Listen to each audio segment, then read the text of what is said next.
Long? What's it doing? Oh, okay. It's ready.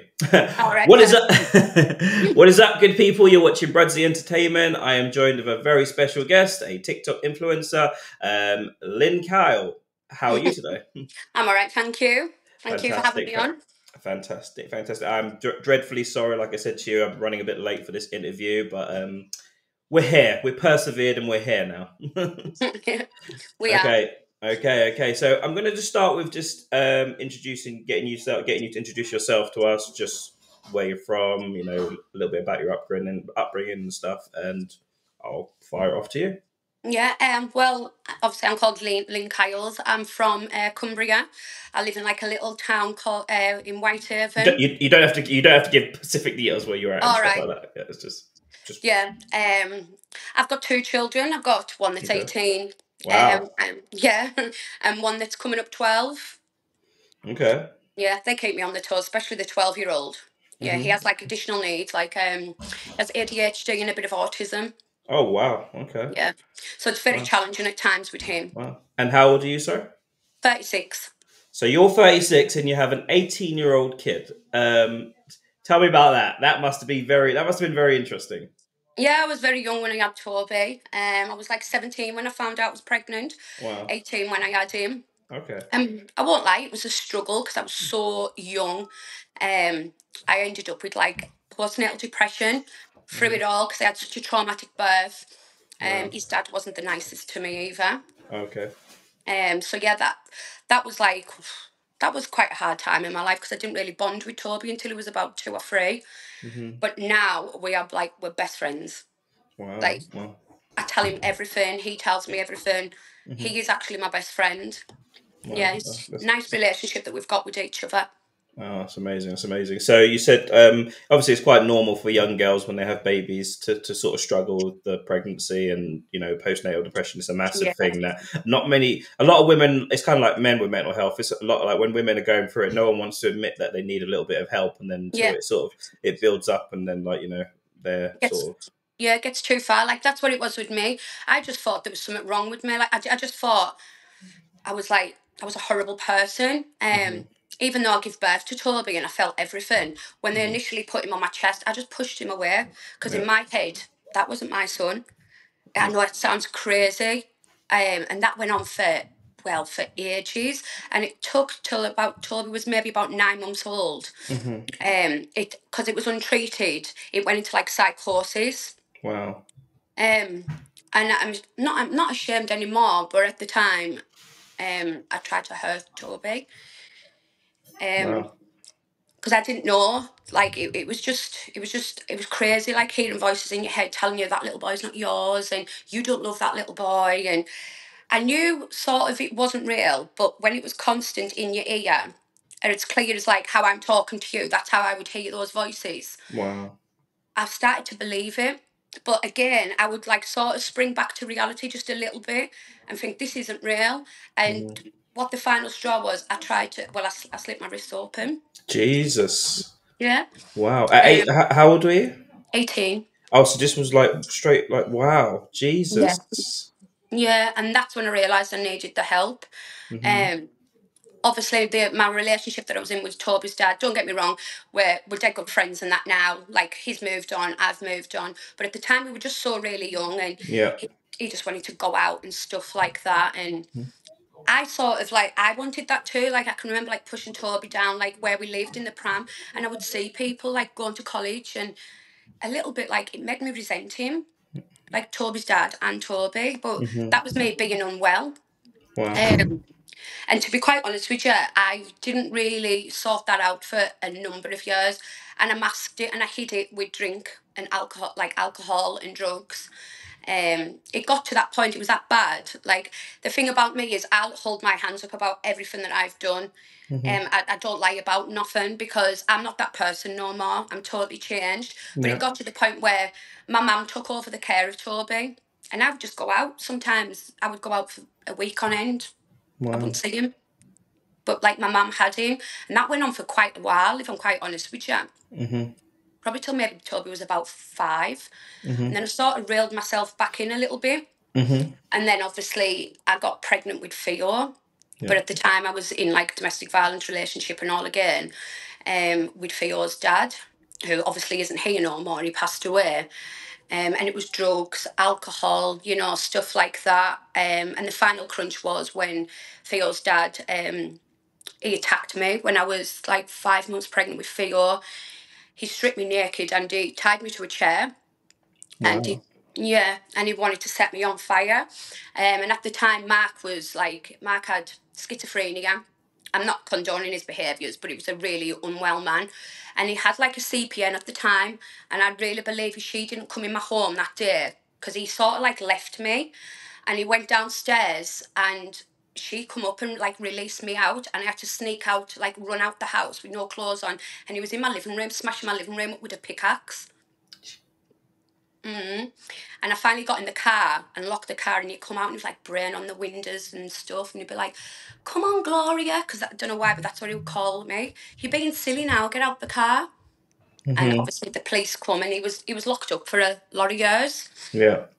But man, in his relationship, it was so volatile. Like, for instance, we were named Bonnie and Clyde in the local area. I mean, there was a lot of like drug use and alcohol and violence, but we were just absolutely obsessed with each other to the point where it was dangerous. He got quite a lot of years in jail for what he'd done to me, Yeah. but when he got out, he would never leave me alone. I'd have lifetime restraining orders on him. I remember I moved out of the home that we were in to somewhere else, and it was about 12 o'clock at night, and Theo was maybe about maybe about 3 or 4 or something like that. And I got a knock on the door, and it was social services with High Court enforcement, and they had a letter there and a car waiting outside for me. And they'd said to me, if you don't get in this car, we'll take your child and we'll put him up for adoption, because his dad was getting out of prison because he was at Yeah. high risk. So I was forced and I had to go into like into a woman's refuge in Liverpool, and it was awful, like absolutely awful. Like my little boy was really unwell. The social workers were saying if I brought him back, they would take him off me and put him in care. But then I was refused like medical care for him down there. Okay. So I just got my mum and dad to come and pick me up, and I just come home. And I waited for the outcome of it. But obviously, when I took Theo to the doctors, what had happened is his lung had collapsed. And so he was admitted to hospital. So because the hospital had said that it was like a severe case, they decided not to take my boy off me and put him up for adoption. Wow. So, Wow. So I mean, you said a hell of a lot there. And I just wanted to let you speak and say your piece. But like, when you look back now, how do you sort of like comprehend everything that you went through? Like, just because some of that stuff just sounded crazy. By the way, like, I know, it you sounded like know, a movie. yeah, some people, like for yourselves, like some people, if I tell them my story, they're like, no way, you're lying. I'm like, why would I want to lie about that? Like, Hmm. and like other people are like, wow, you're an inspiration from where you've come from. And because no matter what Mark done to me, he was my soulmate. He still is. Like, he'll always be that. I couldn't break away from him. Yeah. I couldn't. And this went on for, God, about 15 years. Hmm. On and off. He was always recalled back to prison because he wouldn't leave me alone.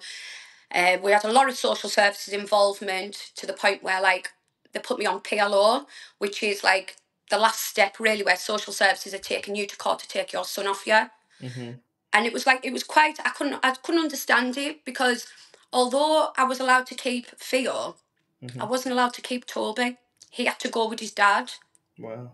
which I didn't understand that. Like the judge had said, I wasn't mentally or emotionally stable enough to look after Toby, but I could Theo. Yeah.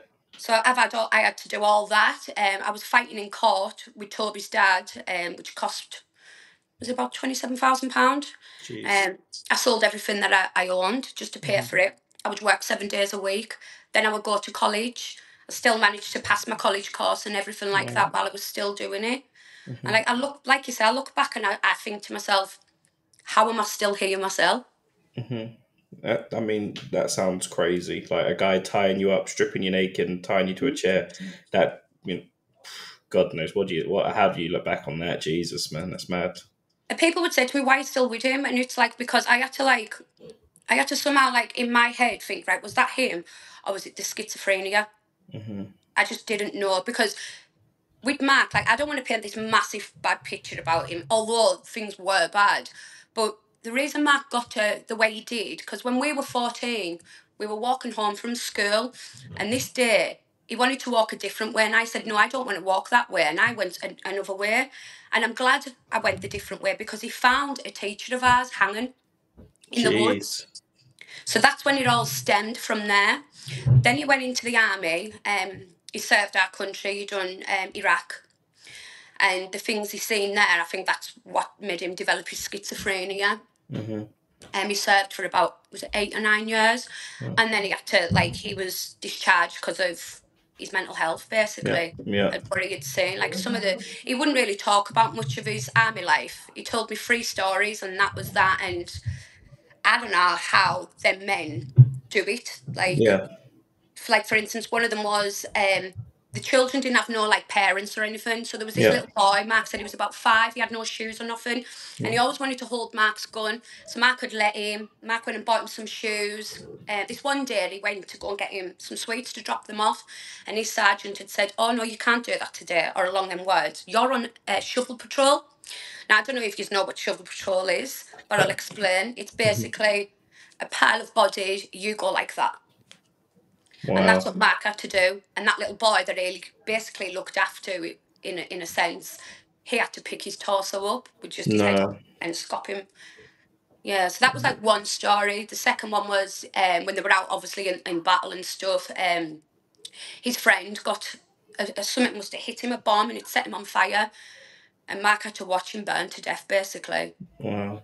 So I'm not condoning his behaviours, like what he'd done to me, but Yeah. you can sort of like understand the way he was. Mm-hmm. Maybe a lot of people won't, and I do get off people, you're just making excuses. But as we go on with the podcast, people maybe understand why he was like he was, and, you know, it wasn't an excuse. I don't know whether you know what schizophrenia is like, living with somebody with that. Well, I know what it is, but I mean, I can't imagine what it is. You know, obviously, when people say you're schizo, that normally means that, like, you know, they're off their rockers in, like, you know, in a non-medical term sort of thing, you know. Yeah, it's schizophrenia. It's like with Mark, what it was. I think from the original cause of it, I think it stemmed from finding the teacher when he was 14, Mm-hmm. and obviously he never got treated for it because Mark was old school. You know, you don't cry, you don't show weakness, and then obviously when he went in the army, it was you were taught how to fight, and that was that. No emotion or nothing, Mm-hmm. and that's just how it was. But like, I don't want people, when this comes out, I don't want people like thinking, oh, he was just this big bad man that battered women and stuff. It wasn't like that. He was unwell. Mm-hmm. He was like really unwell towards the end. If he was on this podcast now, for instance, talking to you, he was 100% certain he was an alien. Wow. That's how bad it got towards the end. So, I mean, was he not given help, like, throughout his life then, sort of, like, to manage it, sort of, or? He was just scopped in jail all the time. Okay. He would go out and do things, and then it got to the point where, because of his violent behaviour with me, he wasn't allowed anywhere near us. And 4 years went past, and I would see him about, and like I could never have a relationship because that person would find out who he was, and you'd be like, oh, we don't want him round, and you know, because he would jump through windows, literally head first if he knew I was there. He would listen under the air vents. And it got to the point nobody wanted me there, apart from one of my friends who I'm still dead close with. She was the only one that would still let me go there. Mm-hmm. That's how. But I understand why people didn't want him round. Because Yeah. once he went. He was a scary, scary person. Yeah, I mean, you can't imagine, especially if people got children and stuff like that. You definitely don't want someone like that around. So, Nah. But that was when he was like, he would never fully accept the help, because I think what it was, when we finally got the help from him, it was too far gone. Mm-hmm. He couldn't be saved, basically, in my opinion. And he wouldn't take medication. He thought everything had poison in it. He would only eat a sandwich that was cut in half like that, with cheese on and the corners off, and the crisp had to be on a certain side on a plate, and I had to carry it like that. He painted my windows black because he didn't want nobody to see in. The hallucinations he would see, it got that bad. It was like affecting Theo. So Mark was adopted. His parents, like adoptive parents, they took him when he was like 3 months old. And I think part of his mental health and all was he couldn't understand why his mum gave up him but kept his 3-year-old brother. Yeah. But there was a lot of history behind that. So, for instance, he started taking Theo out on a walk, and this one day they come back, and Theo was crying. And I was like, "What's up, son?" And he went, "It's my dad. He keeps saying that his real dad's just landed in the field in a helicopter and give us both a fiver, and he hasn't, mum." And he was shouting at him, "He fucking has, he has," and stuff. And I just thought, no, that was it. I told him he had to go to his mum's because I could see how much it was affecting Theo. And I made him stay there for a couple of days, and then he come home. But then he deteriorated massively again. To the point, like, towards the end, I would bath him. Even though he was mobile, Yeah. I would bath him. He would get out. He would just stand like that. No sounds or emotions, but the tears would just stream down his face. Wow. And I would pat him and dry him, and I would say to him, Take your time, and honestly, I don't want you to feel like you have to say too much because you've already gone like this is meant to be a chill yeah, vibe chat. he So was just really unwell, like. yeah, yeah, And I just want people to realise, like, even though people have schizophrenia, they are still a human being. yeah, definitely, They definitely. still need, like, it still needs to be fair, like, fairly treated, and Mark wasn't. Yeah, yeah. I think it's just I just don't know if there's, if some people don't take the help, I don't know. And I don't know what sort of help is available as well, And I think if he said he's an old school type of guy, he was an old school type of guy, they don't like to admit that there's something wrong with them. It's just like, oh, yeah, I'll get better or whatever. And then obviously Yeah. they just deteriorate. But I mean, for you, geez, to go through all that and have to sort of live through that must be crazy. I mean, what would you say to people that maybe are like, because obviously there are some women that obviously don't have a sort of happy ending to it. Like some women end up getting battered to death, and Yeah, they do. it's happening quite frequently now. Like, what would you say to other women that maybe like in a relationship to spot these sort of trigger signs from people? Because obviously we know that it's not their fault that they're schizophrenia, but the schizophrenia, whatever. But it's still, they're still having to. They've still you kind of have to, like you were saying earlier, you kind of have to put yourself first in a way, because you bottom line, you can't be you can't put yourself in a situation where someone's likely to just turn around and beat you to death, strip you naked, tie you to a chair. You can't be. That problem has, unfortunately, it's sad to say, they've got to deal with that problem in their own way of finding it, and they can come back if you want them to come back when their problems are sorted. But you can't have that around, especially around children. Oh no, definitely not. And that's what it was like. Like we didn't see each other for a good couple of years, and Mark was just off the Richter scale and went back to jail for a couple of times for just stupid, silly, petty crimes and stuff. But because of his background, it was always like a long time for Mark that he had to go, if you know what I mean, because he was classed as like high risks and stuff. And it was, well, Mark's been dead 3 years now. Wow. Yeah, 3 years. He hung himself on my mum's birthday. Wow. Yeah, I found him with my other son Toby. Jesus. And cutting down and everything like that. Wow. Yeah, that was really hard. But what it was, we got back together. He got out of prison. And I believe, I know for a fact it was his methods and his mum's madness. So she rang me one day because I'm really close to his mum and dad still. Like the house that I'm living in now. Bless me, sorry. It's all right. And she rang me one day and she was like, "Oh, can you just come down? We just need to talk about Theo." And Mark was there. And when you're madly in love with somebody, even though it had been years we hadn't seen anything, it was just there again, instantly. Mm-hmm. And this last time when we got back together, everything was great. Mm-hmm. He was off drugs and stuff like that. And everything was great. I got my family back, just normal life, getting up in the mornings and taking Theo to school and then going for a walk and, sitting around the table at night time with my kids and my boyfriend. It was just all normal. And then something happened because to Mark, he was wrongly accused of something and he was sent back to prison. And while he was in prison, he went into psychosis again and he tried to dissect himself. So he got like a blade, tried to pull his intestines out because he thought it was an alien. And then we actually won like the appeal. But when he was released into Carlton Clinic in Carlisle. It's like a psychiatric unit. Yeah. And he just deteriorated from there. And then he sort of picked up and they released him out on my birthday on the 20th of December. And I thought everything was great. I really did, He was like, let's take pictures and stuff like that. And and it wasn't. Like, I was blind to, I don't know, I think because I just wanted this perfect life so much. Yeah. I think sometimes I blame myself because I was like, why didn't you see it? Because Yeah. now when I look back on the last picture I took of him, I was like, he looks so unwell. But I was just that wrapped up in what I wanted, I think. And I know that sounds selfish, to see I what was mean, in front of me. we've all got to look after ourselves. Like, you know, if you were in this great, happy sort of relationship where he was treating you great, you know, you probably wouldn't be doing anything else other than just being a mum and being a wife or Yeah. partner. But you weren't in that situation, so no one can really look at it. I think most people are going to hear this and think, why on earth did you stay so long? Why didn't you just get straight out of there? That's what most people will probably say if they And hear it. yeah, and I understand that, and I appreciate people are going to think that. But Hmm. when you're when you're madly in love with somebody like I was with Mark and still am, you can't just break. It was like, I'll be honest, it was like we were both addicted to each other. I think Hmm.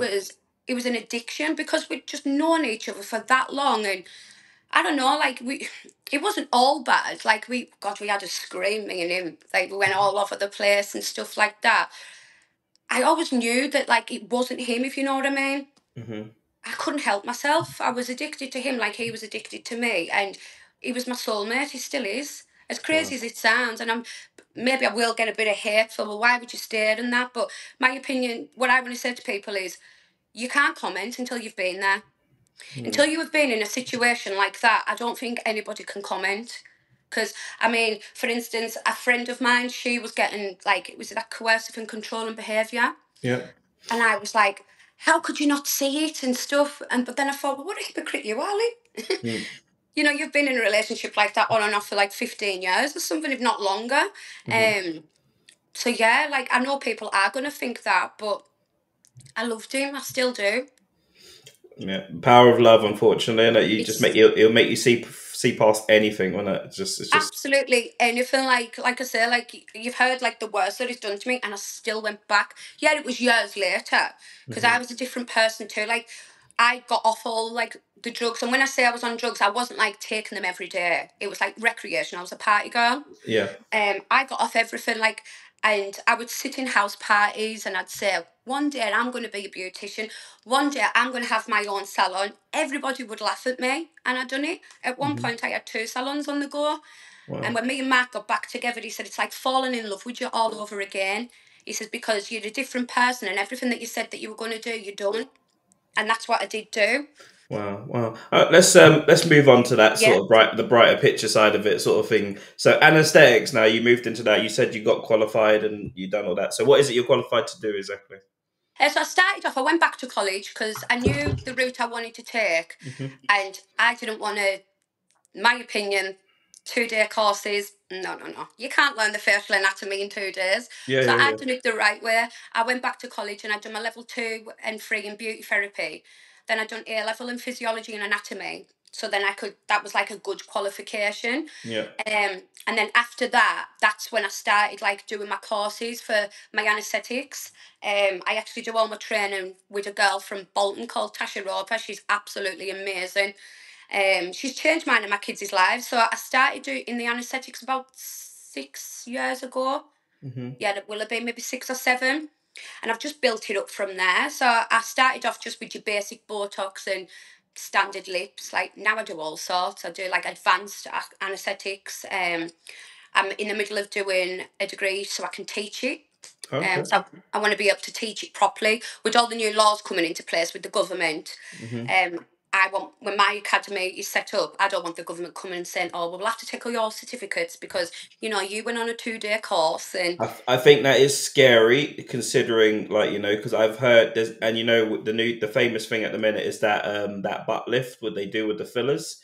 Like, you know, people are getting bloody sepsis and stuff like that, and it's going crazy at the minute. And it's like people are doing a 2 day course and now they're qualified to do, like, you know, butt injections and stuff like that. I mean, that sounds terrifying, but you know, there are women getting it done because they're desperate and stuff like that, and then obviously sometimes it does go wrong, you know. So yeah, yeah. So I mean, I've actually had mine done. Have you? Yeah, but I got mine done off my teacher. Like she has got like Tasha is absolutely amazing. She's got so much experience, and not one of them ones where she'll just take your money because we're walking advertisement of their businesses, Yeah. stuff like that. But I agree with you. There's certain company I won't actually name them, but they've done a girl's bum and she had to have half of a bum cheek cut out. Mm.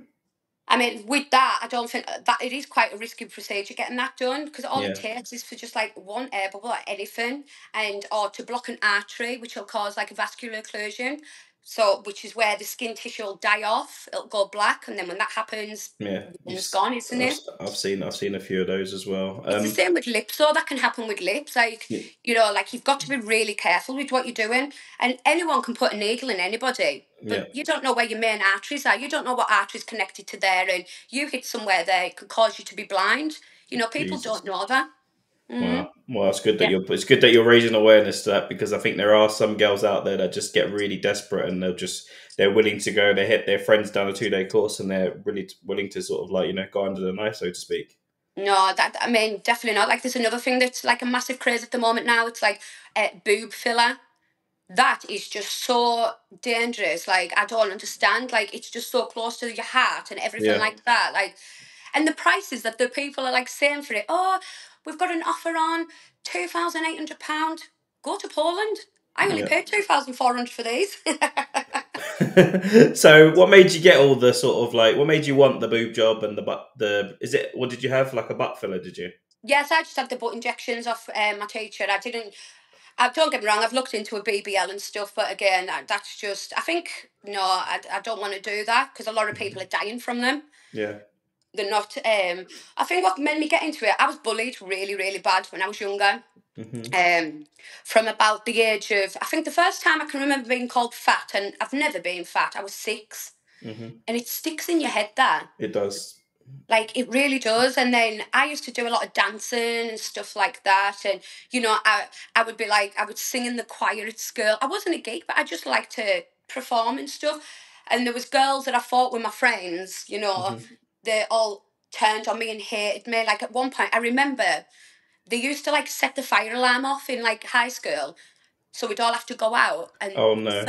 13, 14 of them would like jump on me at a Oh time. really? Oh yeah, Jesus. you've got no idea. It was bad, like it was really bad. To the point where like the teachers would say, we think it's in Lynn's best interest and safety that you move her out of the school. Wow, So that's I got crazy. moved. Yeah, and then I went to a different school, couldn't fit in. Well, not that I couldn't, I didn't want to fit in. And I just said, I'm not going back to school. And that was at 14. And I Wow. just never went back. And I think that's what them calling me names and bullying me, saying I was fat and I was this and I was that. I used to always think when I'm older, I'm going to get these done, I'm going to get that done. And that's what I went and done. I went and got it all. And plus, out of all of my sisters, because I've got 2 sisters, I Hmm. wasn't I wasn't lucky enough to get the big boobs. I Okay, fair enough. got the flat pack. I got the flat fair, pack instead. fair enough. Fair enough. Fair enough. So, what's next for you then? Like next 5 years, what's your next journey? What do you want to achieve? What are you looking aspiring to? Or Well, I've just actually next Wednesday I'm actually going down to Manchester to a modelling agency. Obviously, I don't want to say the names or anything yet because they've offered me a contract and stuff like that, like photo shoots and stuff. So I think I'm going to see where that goes. yeah, be But for, careful. Be careful with that, because they'll say it's photos and stuff like that. They'll be like, oh, do you want? It's a very like a lot of women get tricked into it.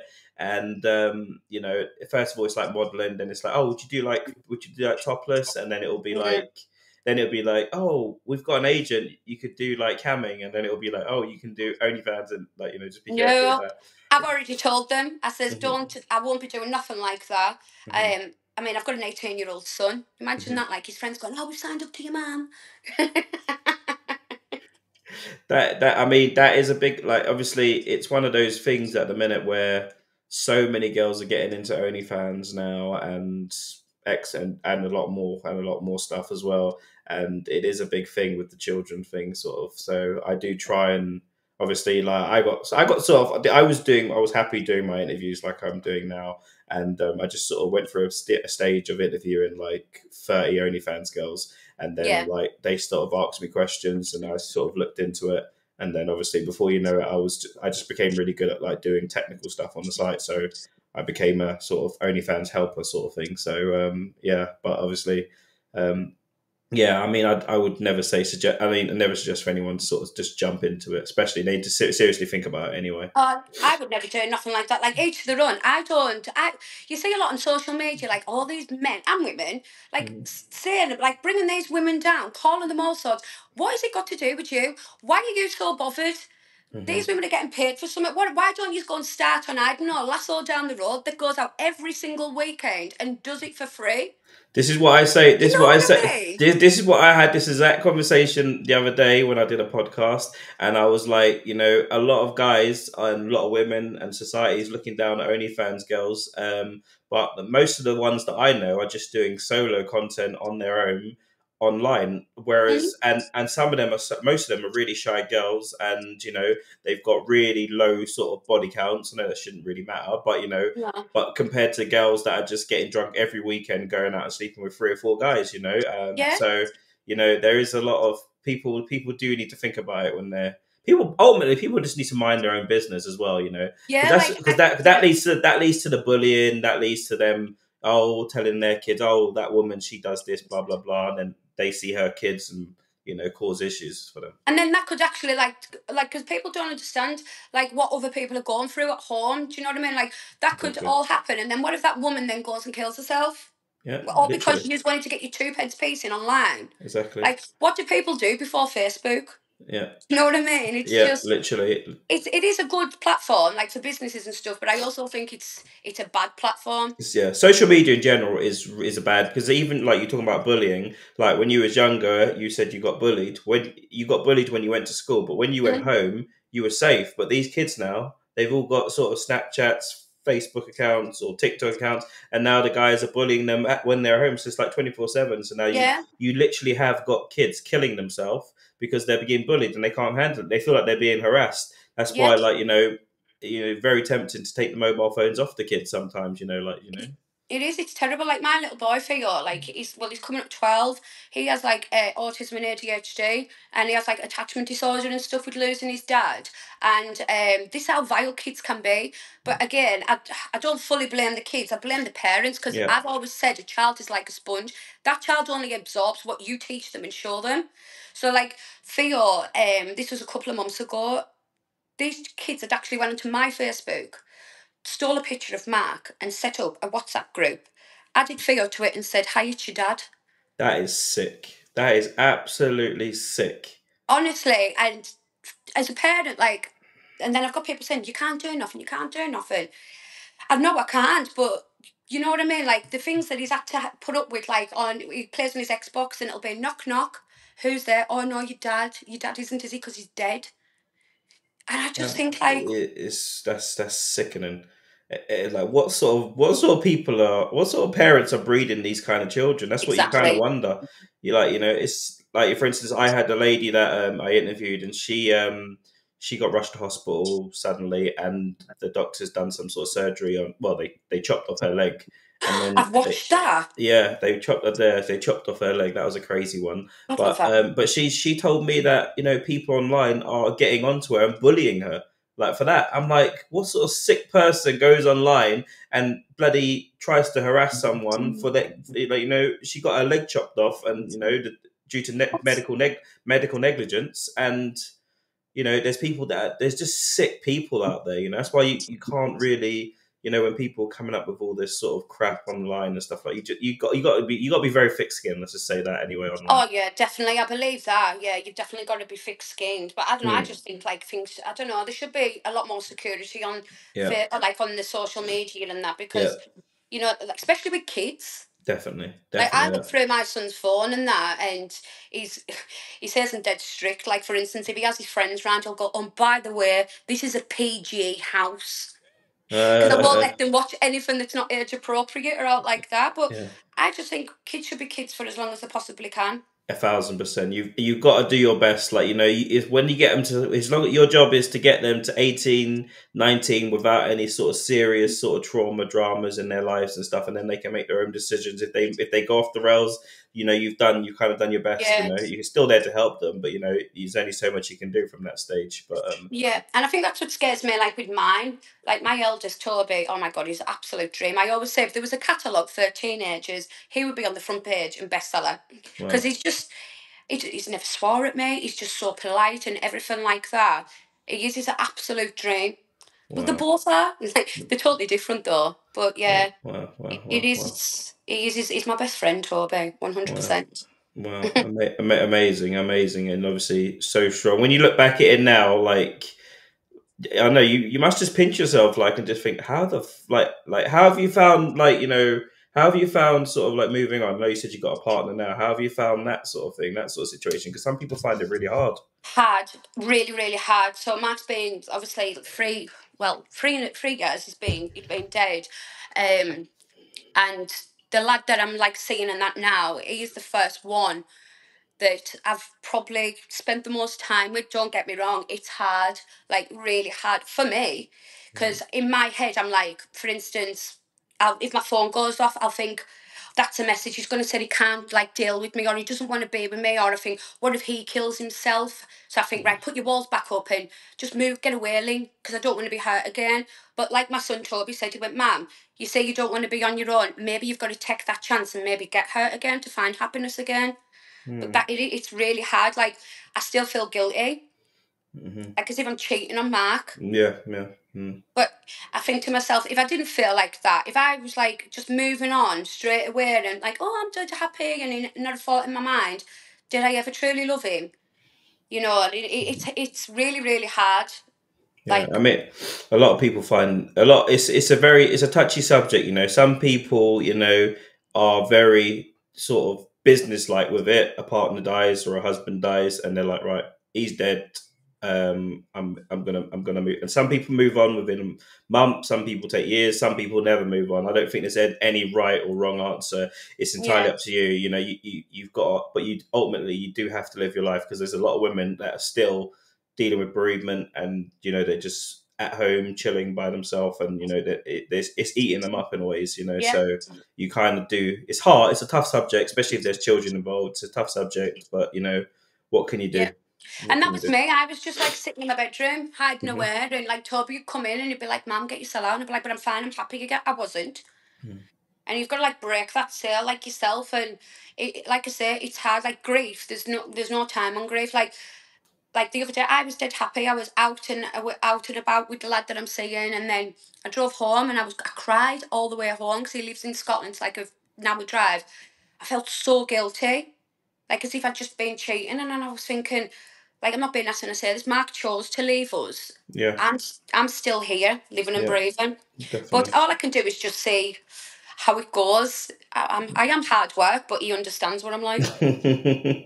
Yeah, I can imagine. I can imagine there'll be, like, you know, you've been through that, so your guard and your walls going to be up, and as well, if you're, especially if you're used to sort of like, you know, domestic violence, the verbal abuse. If you're like, a lot of women find, you know, if someone raises their voice, is he going to hit me if I say this? Yeah, You know, you're kind of still on the eggshells a little bit, you know, which is that never something. leaves you. Yeah, no, it doesn't. I don't think it does. No, I don't think Like it does. now, like before I go to bed, when Hmm. Mark was at his worst, I would like even now before I go to bed, I'm constantly checking the door and the windows, and then I'll Wow. get up again. I'll go, and I've got to say to myself out loud. I know this sounds crazy, but I Mm. am a little bit crazy. I'll say door locked, so then I Yeah, know it's locked. yeah, Yeah, it never leaves you. yeah. It's just one of them things you've just got to like try and get over, as hard as Hmm. it is. Indeed, indeed, indeed. Yeah. Indeed. Well, I mean, it's been great talking to you. You too. I've enjoyed it. I got more than my bargain for, and you just started speaking. You were really nervous before, and you just I like was. you just wait. I did say this though, like some reason I'm very easy to speak to. You are. When people speak to me, they just literally just, you know, I just let them go. If they want to go, you know. I think, you know, a lot of people watch this and they'll think, you know, a lot of things that they can take on board and stuff. Like, but you know, very brave to get through it. In a way, you know, you are a success story. You're alive. There's a lot of people that are going through the same sort of thing. And what would you say to someone that's going through that, like right at this minute, sort of thing right now? Because I know you said it's easier said than done, saying leave or whatever. But you know, I would say if you've gone through what I've gone through, if you've listened to what I've went through, believe me, it does turn out bad. There's no happy ending when stuff like that. And I think my dad hit the nail on the head. He said Mark killed himself out of pure love for me and him, because it was rather going to be me or him. So my advice is try your best to get out, because believe me, it doesn't turn out right. I've been lucky in a sense. I've managed to do that. But also the trauma of it, that'll never leave me either. But all I can say is take your kids and go, because Yeah. believe me, it doesn't get any better. It Wow. doesn't. If anything, it gets worse. Wow. And Beautiful don't. speaking to you. Yeah. And thank you very much for sharing your story with me. Oh no, It's thank you. amazing having you on.